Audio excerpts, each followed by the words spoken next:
बोले श्री कृष्ण कन्हैया लाल की जय हो। श्री वृंदावन बाके बिहारी लाल की जय हो। सभी भक्तों को राधे राधे। मैं वंदना आज पढ़ूंगी भगवद गीता के 10वें अध्याय का 9वां श्लोक। चलिए शुरू करते हैं। अभी तक चैनल को सब्सक्राइब नहीं किया है तो चैनल को सब्सक्राइब कर बेल आइकन पर प्रेस करें ताकि आने वाली वीडियो की नोटिफिकेशन आप सभी को सबसे पहले मिले। कल हमने पढ़ा था 8वां श्लोक जिसमें लिखा है मैं समस्त आध्यात्मिक तथा भौतिक जगतों का कारण हूँ। भगवान श्री कृष्ण अर्जुन से कहते हैं मैं समस्त आध्यात्मिक तथा भौतिक जगतों का कारण हूँ। प्रत्येक वस्तु मुझ ही से उद्भूत है। जो बुद्धिमान या भली भांति जानते हैं वे मेरी प्रेमा भक्ति में लगते हैं और तथा हृदय से पूरी तरह मेरी पूजा में तत्पर होते हैं। अब पढ़ेंगे 9वां श्लोक।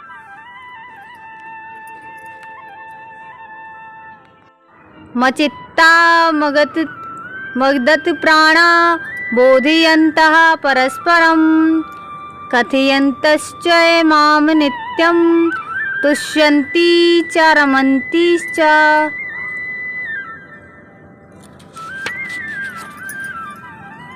मेरे शुद्ध भक्तों के विचार मुझ में वास करते हैं। उनके जीवन मेरी सेवा में अर्पित रहते हैं और वे एक दूसरे को ज्ञान प्रदान करते हैं तथा मेरे विषय में बातें करते हुए परम संतोष तथा आनंद का अनुभव करते हैं। तात्पर्य यहाँ जिन शुद्ध भक्तों के लक्षणों का उल्लेख हुआ है वे निरंतर भगवान की दिव्य प्रेमा भक्ति में रमे रहते हैं। उनके मन कृष्ण के चरण कमलों से हटते नहीं। वे दिव्य विषयों की ही चर्चा चलाते हैं। इस श्लोक में शुद्ध भक्तों के लक्षणों का विशेष रूप से उल्लेख हुआ है। भगवत भक्त परमेश्वर के गुणों तथा उनकी लीलाओं के गान में अहर्निश लगे रहते हैं। उनके हृदय तथा आत्माएं निरंतर कृष्ण में निमग्न रहती हैं और वे अन्य भक्तों से भगवान के विषय में बातें करने में आनंदानुभव करते हैं। भक्ति की प्रारंभिक अवस्था में वे सेवा में ही दिव्य आनंद उठाते हैं और परिपक्वता में वे ईश्वर प्रेम को प्राप्त होते हैं।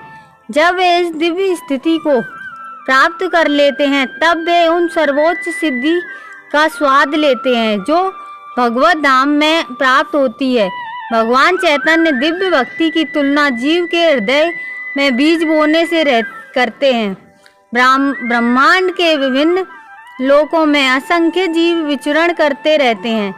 इनमें से कुछ ही भाग्यशाली होते हैं जिनकी शुद्ध भक्त से भेंट हो पाती है और जिन्हें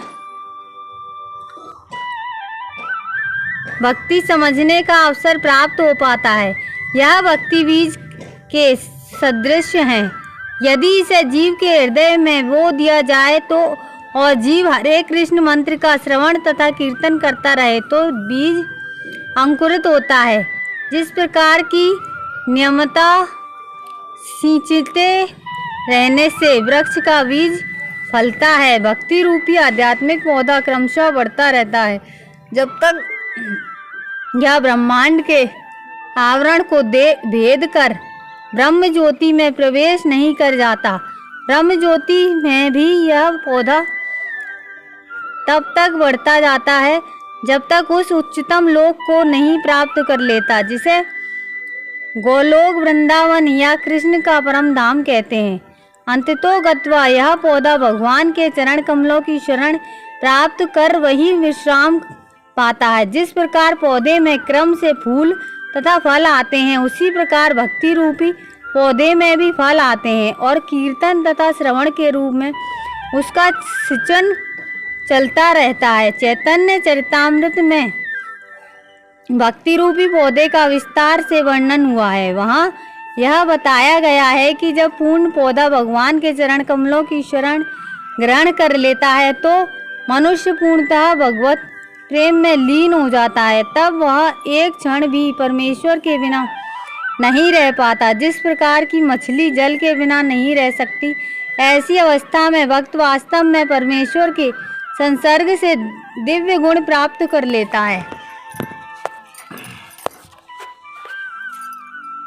श्रीमद् भागवत में भी भगवान तथा उनके भक्तों के संबंध के विषय में ऐसी अनेक कथाएं हैं।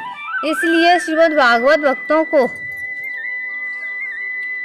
अत्यंत प्रिय है। जैसा कि भागवत में ही कहा गया है, श्रीमद् भागवतम पुराणम अमलम यद्वेश्वराम प्रियम। ऐसी कथा में भौतिक कार्यों, आर्थिक विकास, इंद्रिय तृप्ति या मोक्ष के विषय में कुछ भी नहीं है।